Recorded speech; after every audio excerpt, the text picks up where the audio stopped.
नमस्कार दोस्तों, माता एवं मेरी प्यारी बहना ममता भक्ति ज्ञान आप सभी का हार्दिक अभिनंदन करती है। आज हम पौष माह में पढ़ने वाली पुत्रदा एकादशी व्रत संपूर्ण कथा सुनाने जा रहे हैं। कृपा ध्यान से सुने, कथा पूरा सुनने का ही फल मिलता है। एक बार द्वापर युग में धर्मराज युधिष्ठिर ने जगत के पालनहार भगवान श्री कृष्ण से पौष पुत्रदा एकादशी की कथा जाने की इच्छा जताई। महाराज युधिष्ठिर ने पूछा, है भगवान, आपने सफला एकादशी का महात्म्य बताकर बड़ी कृपा की। अब कृपा करके यह बतलाइए कि पौष शुक्ल एकादशी का क्या नाम है, उसकी विधि क्या है और उसमें कौन से देवता का पूजन किया जाता है। भक्तवत्सल भगवान श्री कृष्ण बोले, हे राजन, इस एकादशी का नाम पुत्रदा एकादशी है। इसमें भी नारायण भगवान की पूजा की जाती है। इस चर और अचर संसार में पुत्रदा एकादशी के व्रत के समान दूसरा कोई व्रत नहीं है। इसके पुण्य से मनुष्य तपस्वी, विद्वान और लक्ष्मीवान होता है।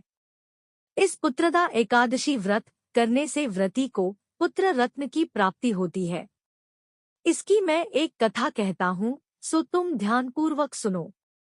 भद्रावती नामक नगरी में सुकेतुमान नाम का एक राजा राज्य करता था। उसके कोई पुत्र नहीं था।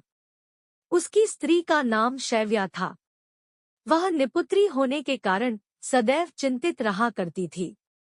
राजा के पितर भी रो रो कर पिंड लिया करते थे और सोचा करते थे कि इसके बाद हमको कौन पिंड देगा। राजा को भाई, बांधव, धन, हाथी, घोड़े, राज्य और मंत्री इन सब में से किसी से भी संतोष नहीं होता था। वह सदैव यही विचार करता था कि मेरे मरने के बाद मुझको कौन पिंडदान करेगा। बिना पुत्र के पितरों और देवताओं का ऋण मैं कैसे चुका सकूंगा। जिस घर में पुत्र न हो उस घर में सदैव अंधेरा ही रहता है। इसलिए पुत्र उत्पत्ति के लिए प्रयत्न करना चाहिए। जिस मनुष्य ने पुत्र का मुख देखा है वह धन्य है। उसको इस लोक में यश और परलोक में शांति मिलती है, अर्थात उनके दोनों लोक सुधर जाते हैं। पूर्व जन्म के कर्म से ही इस जन्म में पुत्र, धन आदि प्राप्त होते हैं। राजा इसी प्रकार रात दिन चिंता में लगा रहता था। एक समय तो राजा ने अपने शरीर को त्याग देने का निश्चय किया, परंतु आत्मघात को महान पाप समझकर उसने ऐसा नहीं किया। एक दिन राजा ऐसा ही विचार करता हुआ अपने घोड़े पर चढ़कर वन को चल दिया तथा पक्षियों और वृक्षों को देखने लगा। उसने देखा कि वन में मृग, व्याघ्र, सूअर, सिंह, बंदर, सर्प आदि सब भ्रमण कर रहे हैं। हाथी अपने बच्चों और हथिनियों के बीच घूम रहा है। इस वन में कहीं तो गीदड़ अपने कर्कश स्वर में बोल रहे हैं, कहीं उल्लू ध्वनि कर रहे हैं। वन के दृश्यों को देखकर राजा सोच विचार में लग गया। इसी प्रकार आधा दिन बीत गया। वह सोचने लगा कि मैंने कई यज्ञ किए, ब्राह्मणों को स्वादिष्ट भोजन से तृप्त किया, फिर भी मुझको दुख प्राप्त हुआ क्यों। राजा प्यास के मारे अत्यंत दुखी हो गया और पानी की तलाश में इधर-उधर फिरने लगा। थोड़ी दूरी पर राजा ने एक सरोवर देखा। उस सरोवर में कमल खिले थे तथा सारस, हंस, मगरमच्छ आदि विहार कर रहे थे। उस सरोवर के चारों तरफ मुनियों के आश्रम बने हुए थे। उसी समय राजा के दाहिने अंग फड़कने लगे। राजा शुभ शकुन समझकर घोड़े से उतरकर मुनियों को दंडवत प्रणाम करके बैठ गया। राजा को देखकर मुनियों ने कहा, हे राजन, हम तुमसे अत्यंत प्रसन्न हैं। तुम्हारी क्या इच्छा है सो कहो। राजा ने पूछा, महाराज आप कौन हैं और किस लिए यहाँ आए हैं, कृपा करके बताइए।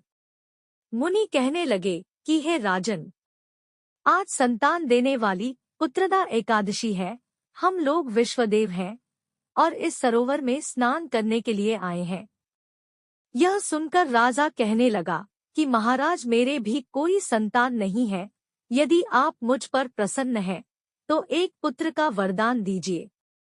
मुनि बोले, हे राजन, आज पुत्रदा एकादशी है। आप अवश्य ही इसका व्रत करें। भगवान की कृपा से अवश्य ही आपके घर में पुत्र होगा। राजा ने उसी दिन एकादशी का व्रत किया और द्वादशी को उसका पारण किया। इसके पश्चात मुनियों को प्रणाम करके महल में वापस आ गया।